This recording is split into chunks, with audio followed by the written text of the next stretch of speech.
Welcome.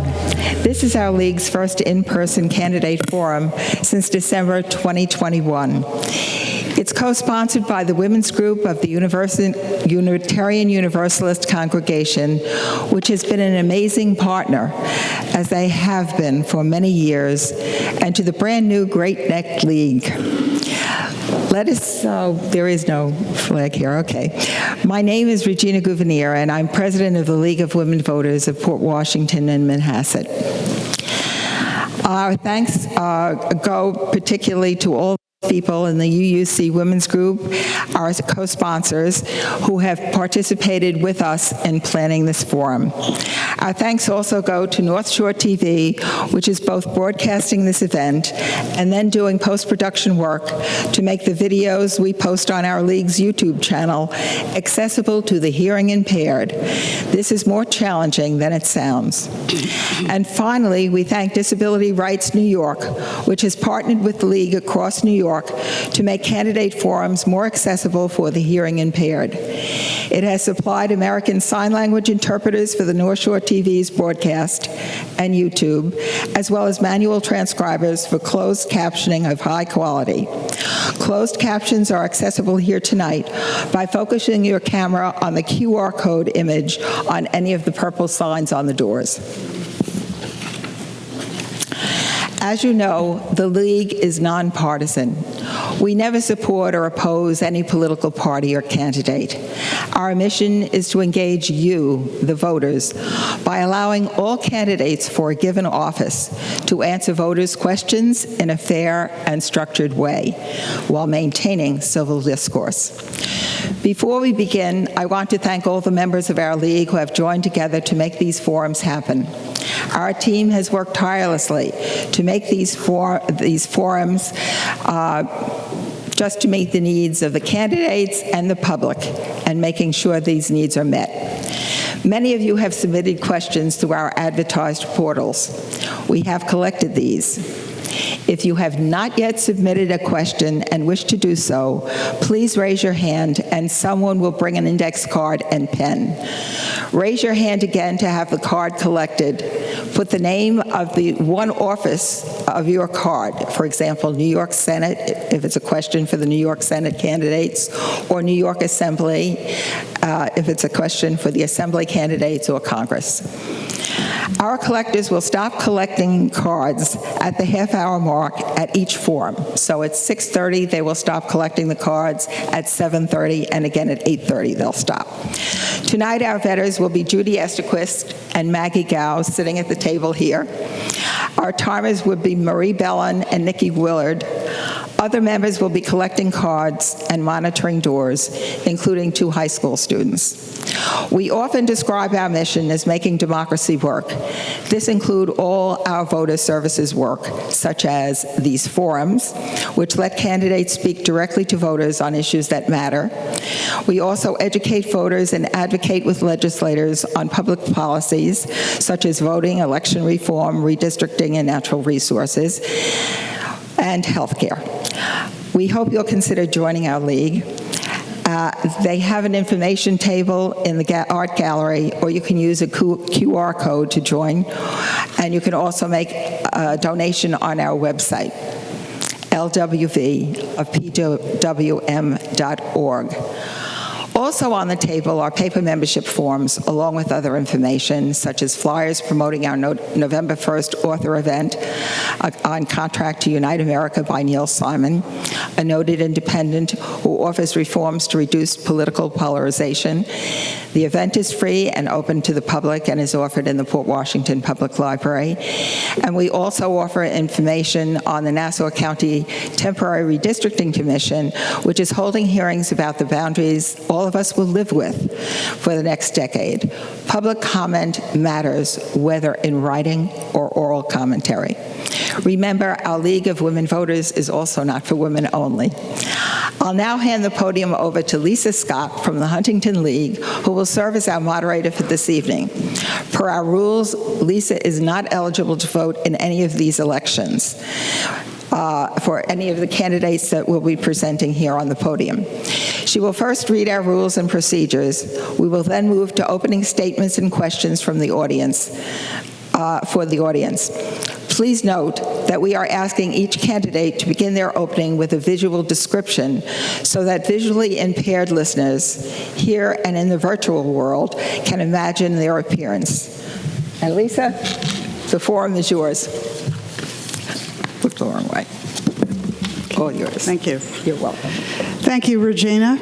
I'll just make one correction. I don't live in Huntington. I actually live in St. James, and I'm the president of the League of Suffolk County.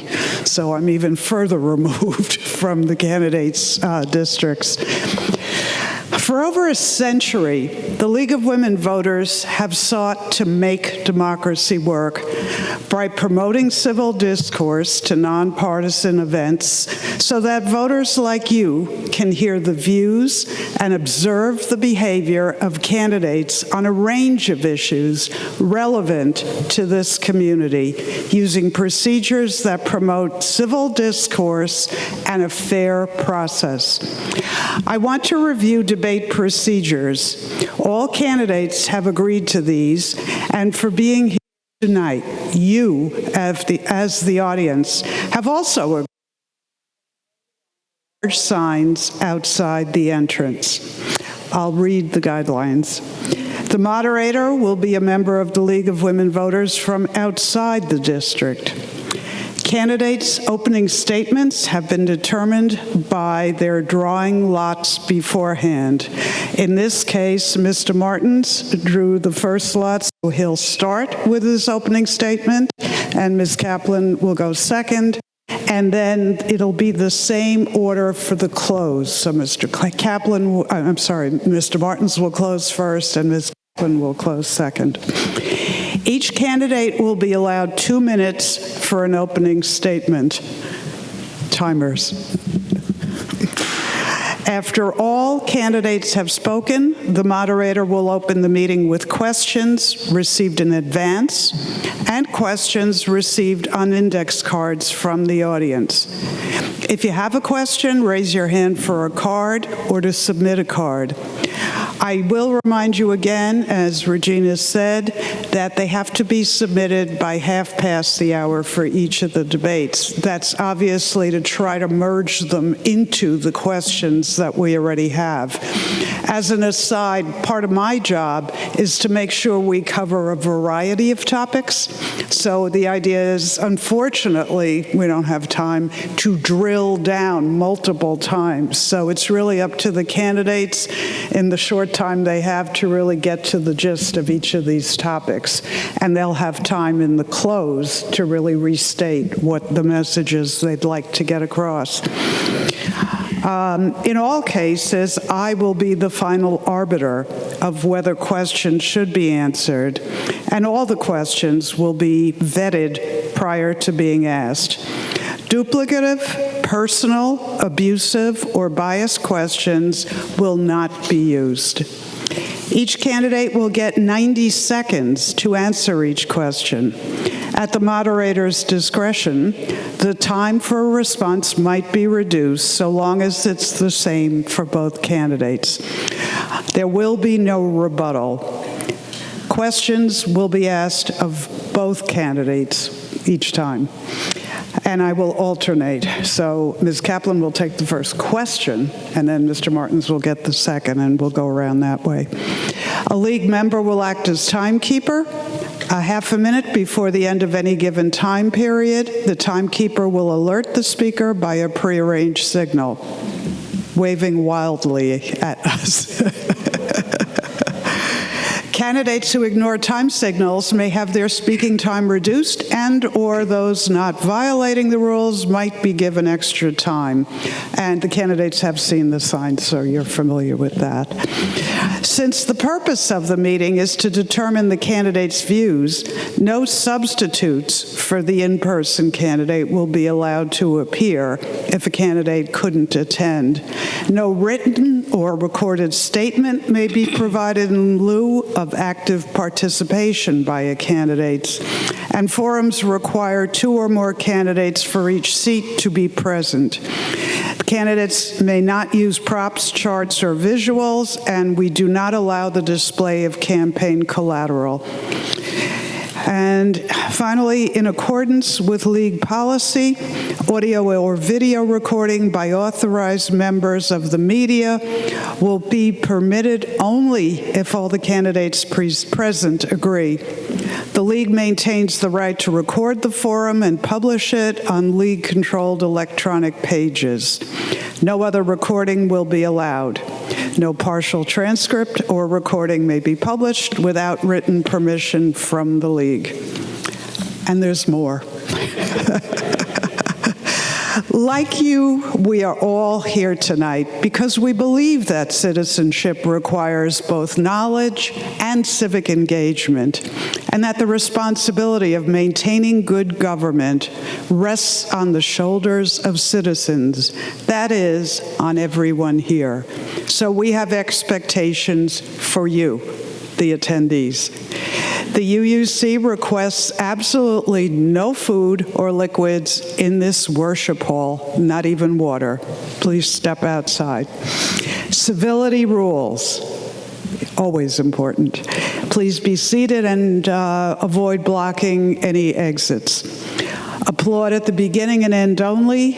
As moderator, I'll have to stop the debate if there is an interruption, applause, or comment. These reduce the time for candidates to speak, and we're here to listen to the candidates' views, not the audience views. Audience questions should fit on one side of the card and be questions, not extended statements. As the moderator, again, I retain the right to rephrase or combine the questions. If you brought campaign literature buttons, please hand them to a League member who will give them back to you at the end.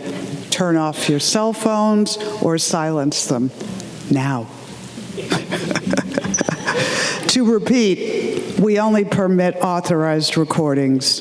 Taking clips or segments is also not authorized.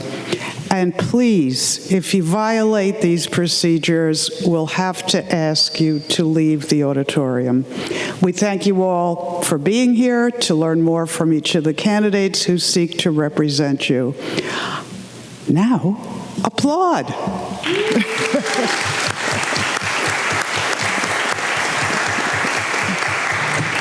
Okay. All right, so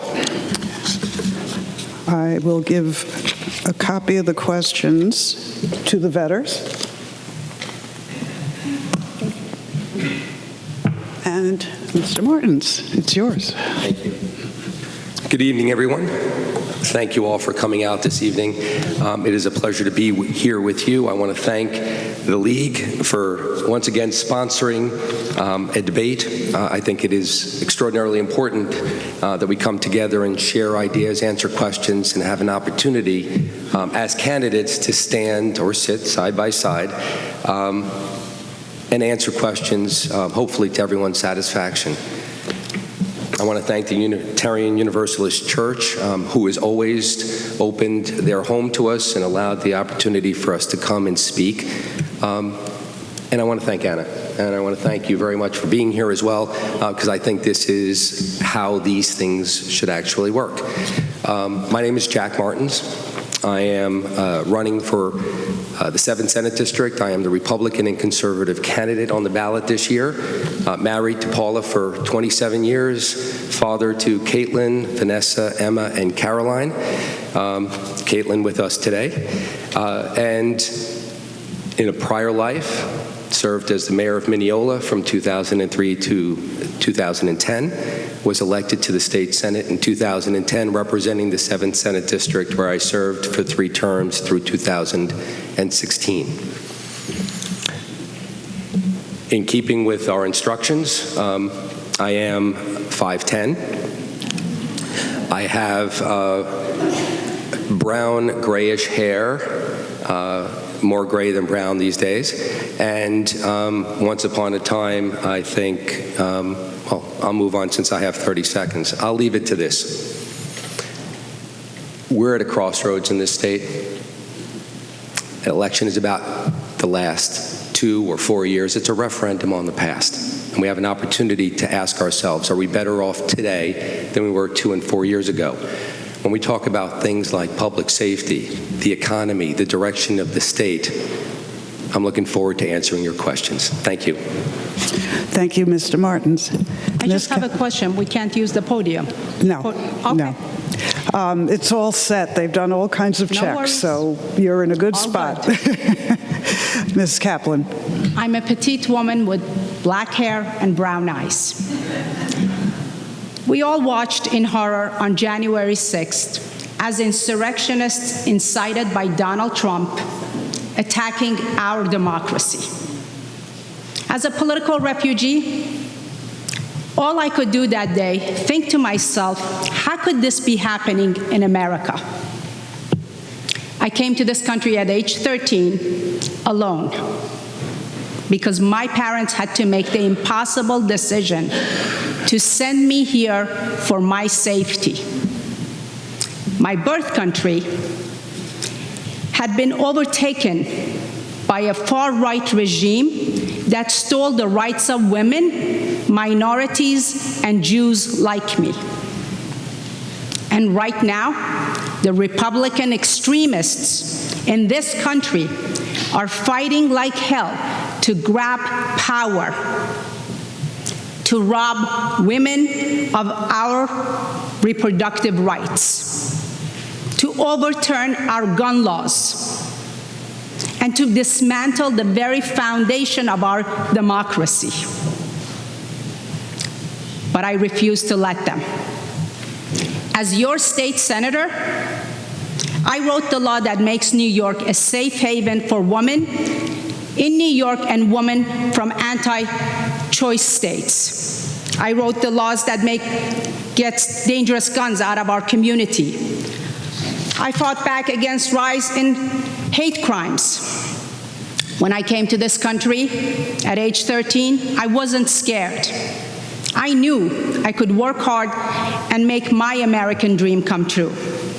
As the first ever refugee elected to New York State Senate, as the only Democratic woman state senator on Long Island, I am the living example of what we can do when we stand together. I am asking for your support in November election so that the next generation can live their American dream like I did.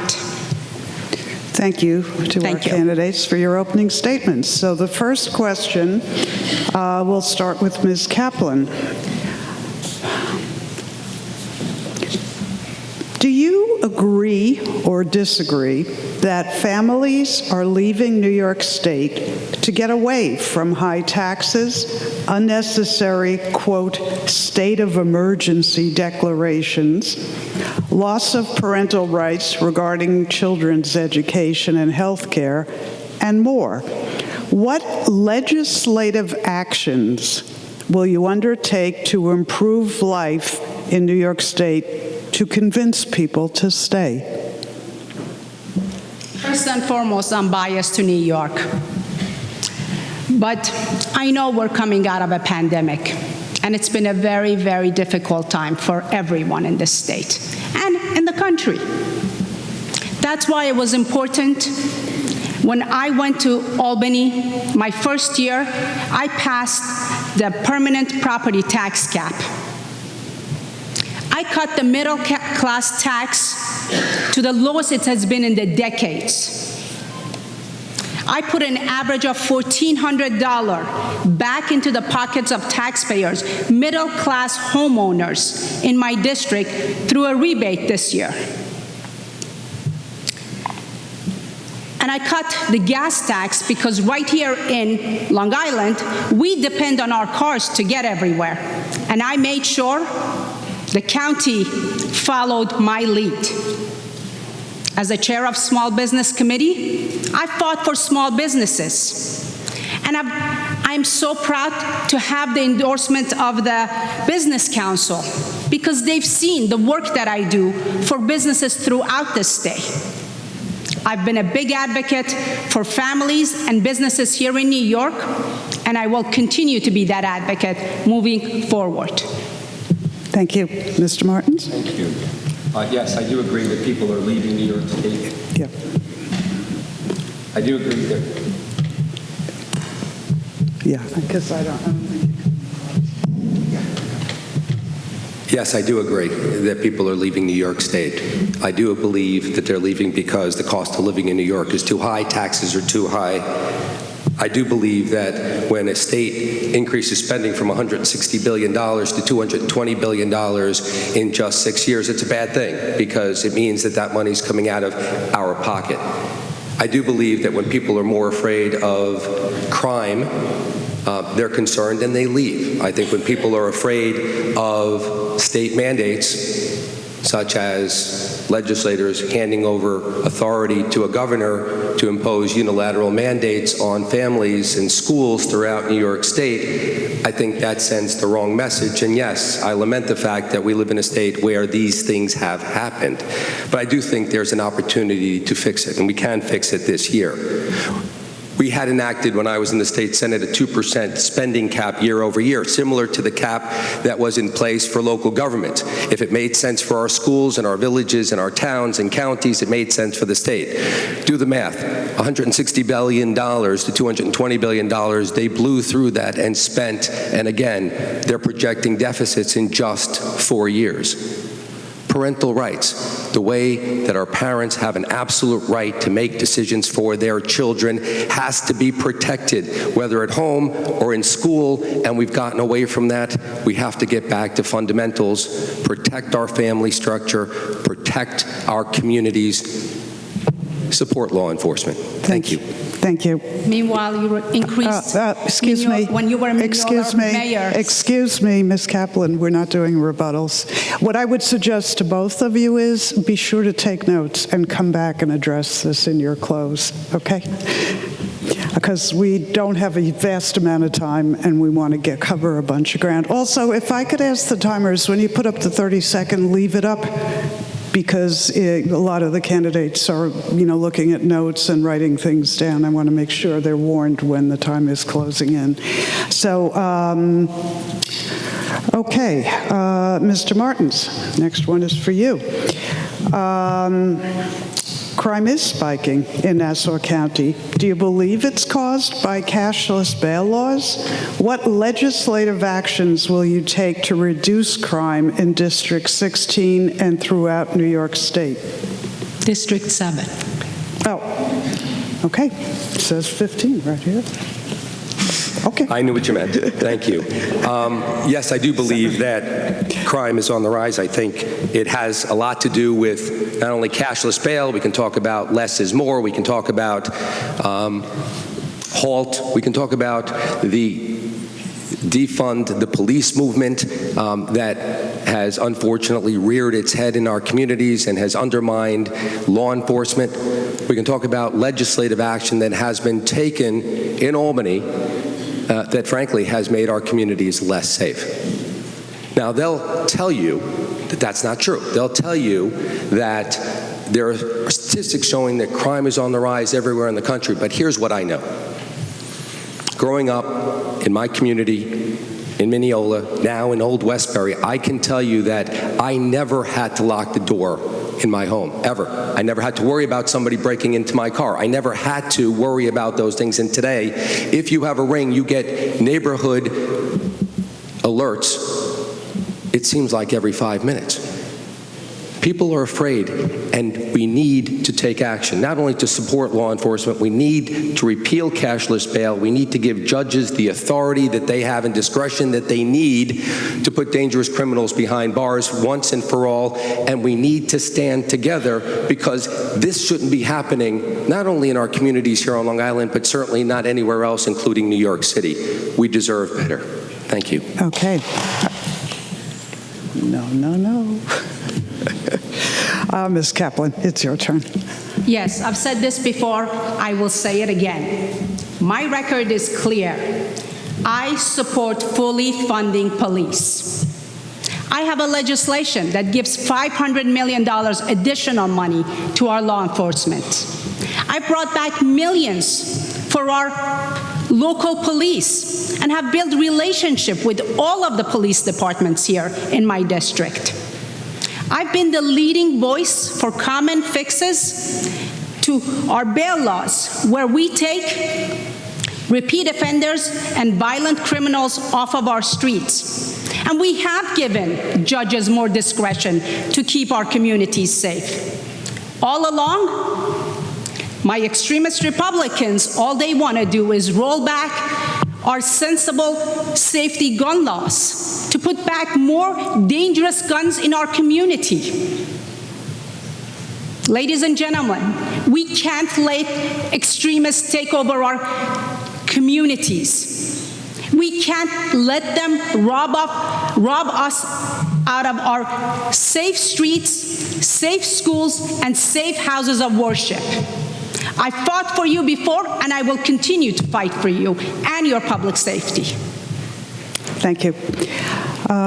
Ms. Kaplan, next one is yours. Last year, the American Academy of Pediatrics, who are a partner in this forum as well, they've submitted several questions, say the American Academy of Child and Adolescent Psychiatry and the Children's Hospital Association declared a national state of emergency in children's mental health. How would you work to ensure equitable access to children's mental health services in pediatric offices, clinics, and school health sites? So I'm proud to say that in this year's budget, we put a lot of funding for mental health. We also put in funding extra for our schools so that they can hire social workers, so that they can give that one-on-one attention to children. We do know mental health is a big issue here in this country. And with the pandemic, it had brought it up to the surface. We also put in funding that allows people to go ahead and have access to professionals and to be able to do it remotely. Those are the ways that we have tried to work and make sure that we are dealing with mental health.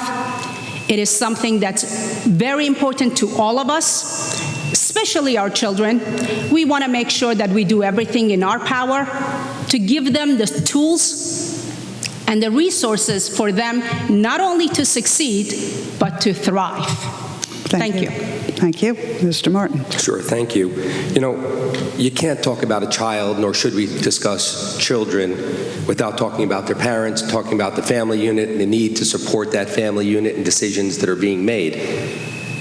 So yes, the COVID pandemic was traumatic for adults, for all of us, but more so for children. Going to school every day, when they were allowed to go to school, wearing masks. Being at home, not having to wear a mask, but being told if you're going to school, you have to wear that mask as well.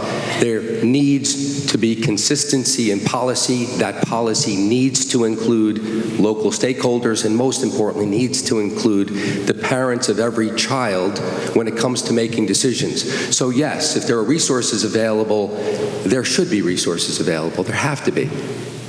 Work with our families, with our doctors, with our schools, to make that possible.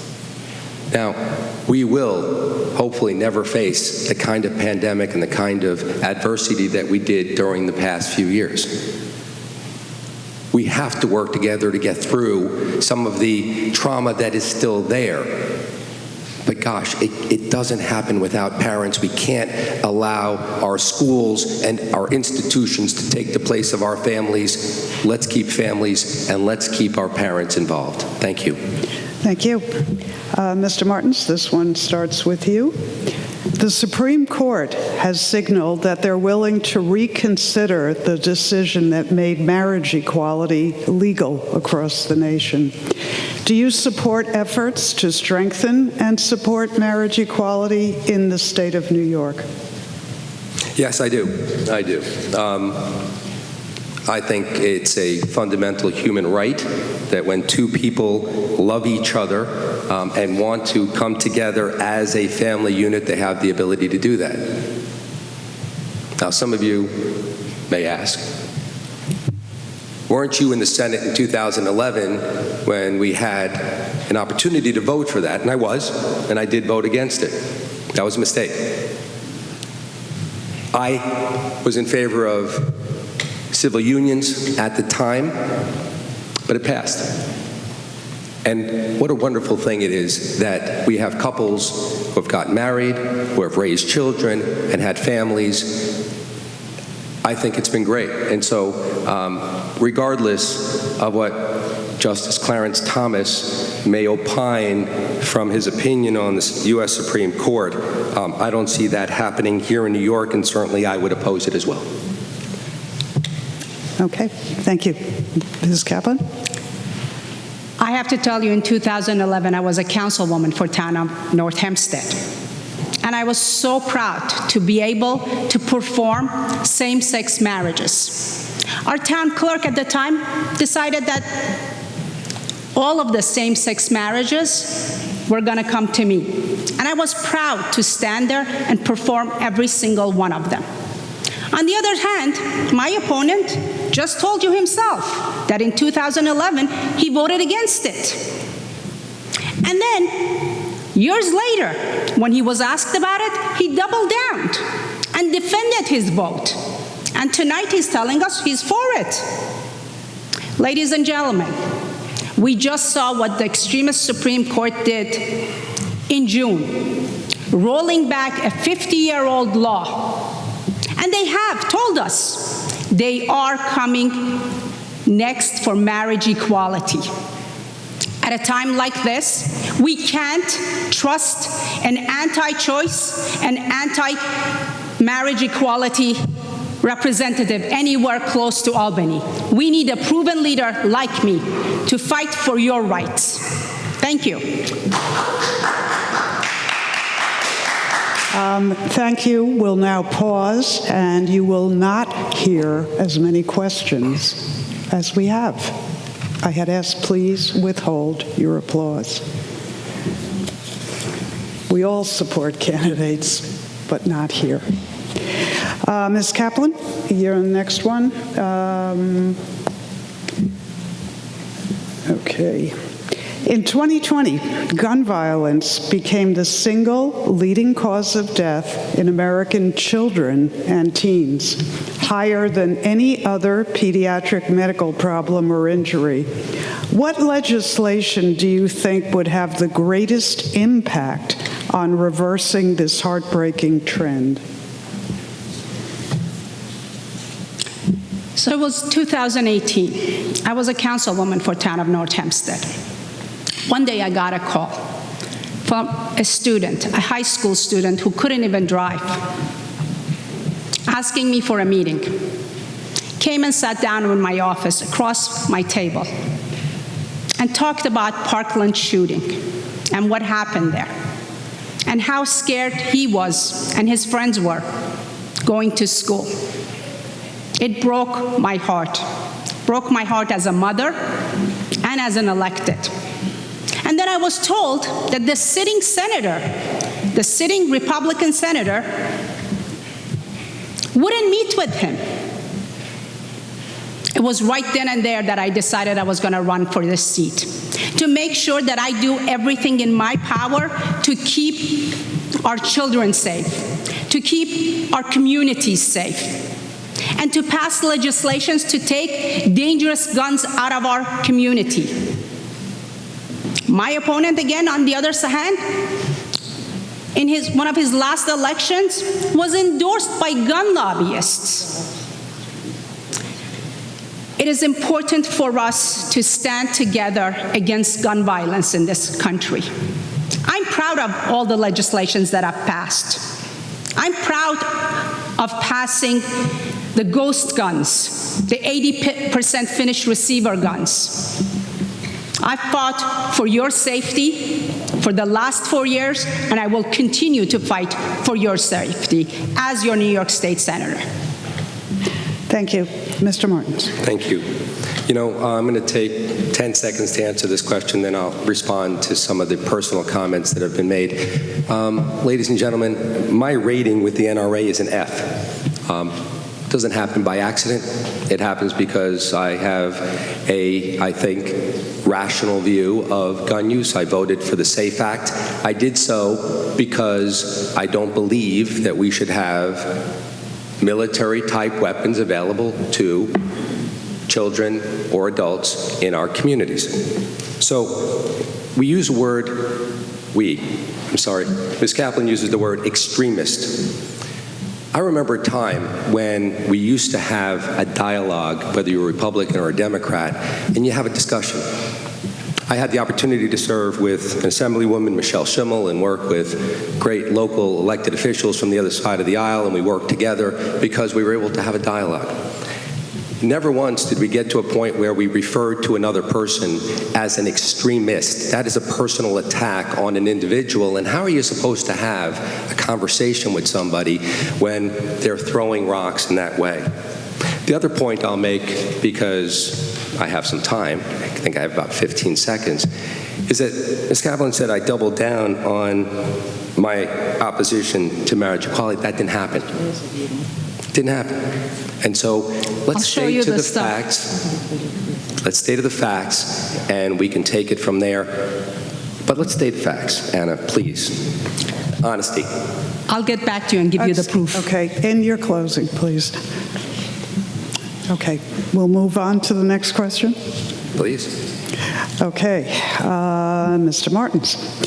There's been a challenge recently in the New York court system about absentee voting. As I recall, it was Saratoga County, and it related to the excuses for absentee ballot applications. Do you support this sort of challenge, and do you believe absentee voting has gone too far?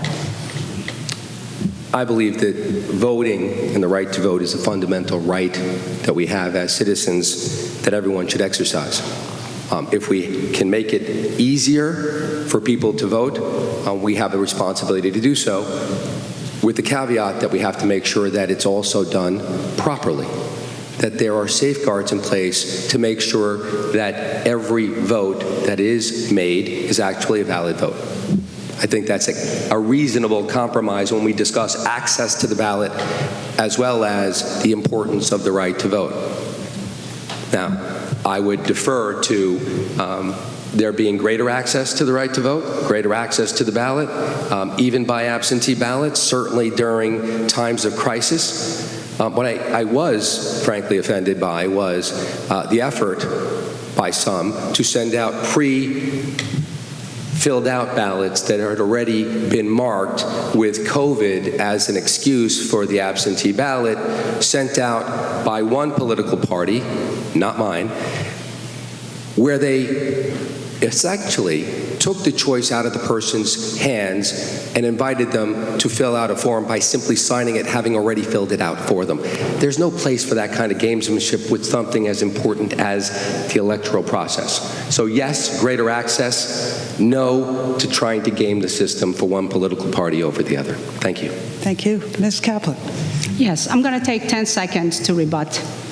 When you are running on the same ticket as Lee Zeldin and George Santos, who compares abortion to slavery, I think I'm right to say you are extremists. Now, with regard to voting, I am so proud to say, my first year again in New York State Senate, we worked hard to make sure we expand voting rights. This issue is very personal to me because I come from a country that I didn't have a right to vote. I didn't have a constitutional right to be heard. And I was so proud to cast my vote for making absentees voting more accessible, to have exercise and have early voting, and to also fight and pass the John Lewis Voting Rights Act at a time in this country when our, again, Republican Party is fighting us every step of the way and attacking our democracy and are questioning questioning the integrity of our election, it is important to have someone who will stand up and fight and make sure that every individual has a right to vote. Thank you. Thank you, Mr. Martins. We did it. Ms. Kaplan, the next question starts with you. Will you support legislation that would bring universal, affordable health care to all New Yorkers? If so, how should it be paid for, and what will you do to achieve it? If not, why not?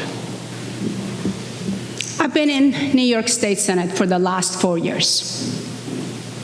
And when I went in, there was already a bill for universal health care. And after reviewing the bill and talking to a lot of stakeholders, I really saw that the bill was not a sustainable, responsible bill.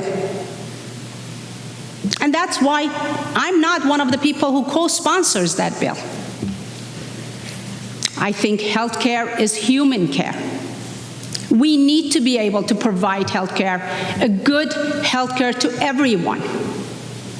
But this is too big for us to do and fail.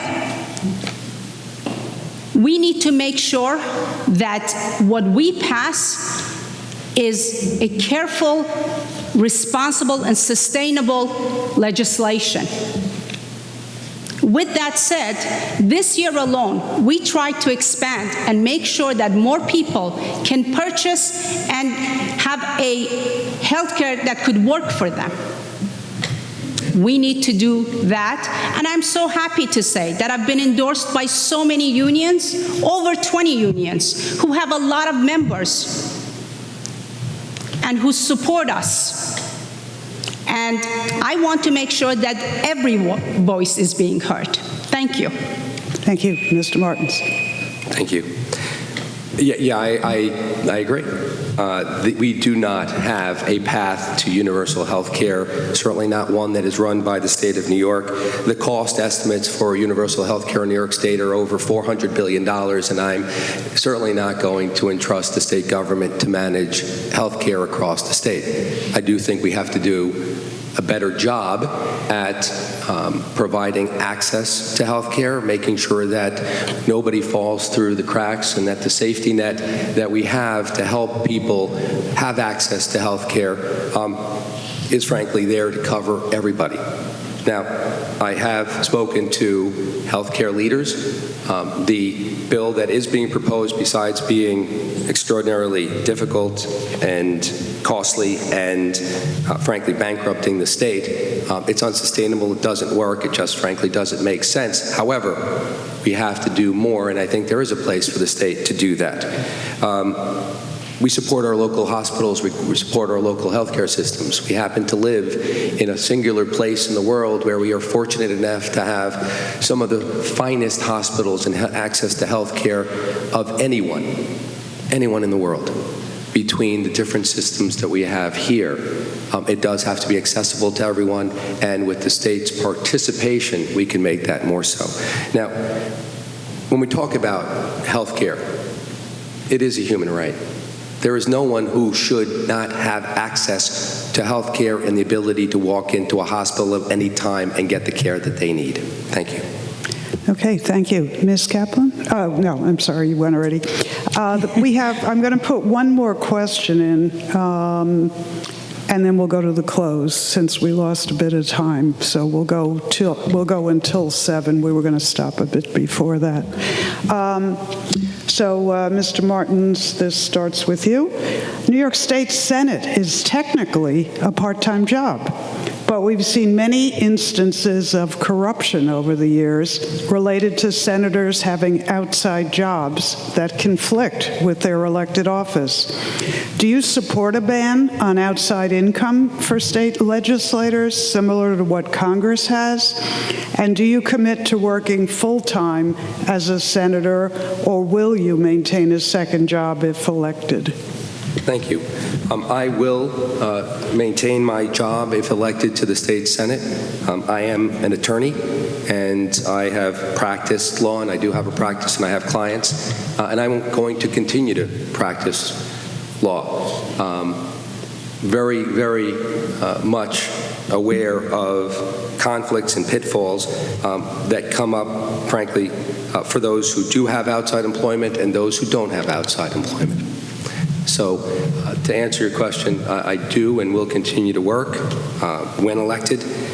But I do want to stress the fact that there are safeguards in place, and if the state were to decide that that is the course that we are going to go, something that they have not done to this point, certainly that would factor into my consideration as to whether or not it makes sense for me and my family and my responsibilities to my family as well. So as of right now, I will continue to work. Okay, thank you. Ms. Kaplan. So I have the pleasure and honor of being New York State Senator for District 7 for the last 4 years. And to answer it very clearly, yes, I want to put a ban on outside income. I have a legislation on that, and I'm going to try very hard to get it through the finish line next year. I believe, conflicts aside, we represent over 330,000 people.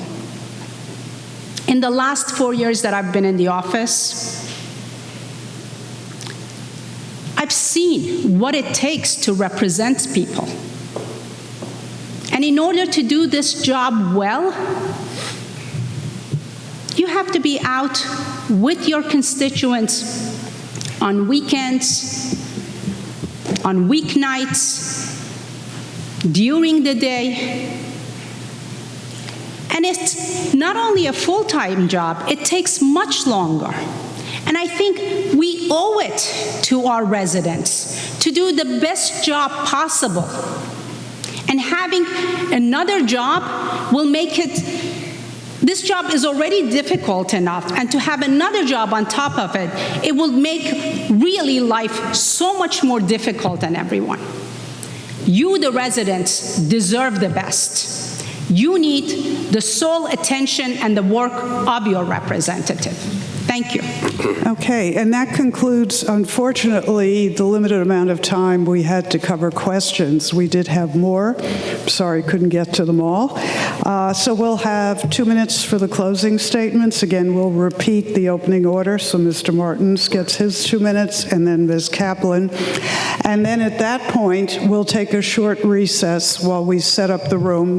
There are refreshments outside in the gallery, and you'll have to stay out there. And we're going to start setting up again at about 5 after, so you won't have a lot of time. The restrooms are downstairs. Mr. Martin, you're close. Thank you. Again, I want to thank the League, Unitarian Universalist Church, and everyone here for having come out today. You can be anywhere tonight, and the fact that you wanted to be here honors us. It really comes down to a decision of whether or not this state is heading in the right direction or not. Whether or not we're better off today than we have been, and whether or not we need a change. I had the opportunity and the privilege of serving as the state senator for the 7th Senate District for 3 terms. At a time when there was balance in Albany and there was give and take. At a time when people did not call each other extremists, but sat down and discussed issues in terms of finding common ground. We had success. We paid off a $13 billion deficit. We passed a property tax cap. We worked together to deal with environmental issues here on Long Island, water quality issues. Again, Republicans and Democrats working together and not throwing stones. During those 6 years, coincidentally, I had the opportunity to do so while working. And I was able to work and continue to serve my constituents. And I was able to attend events at night. And yes, it was a sacrifice, but I was able to do it, and I will continue to do it. And I was able to watch my children grow up. But this is really more about the future.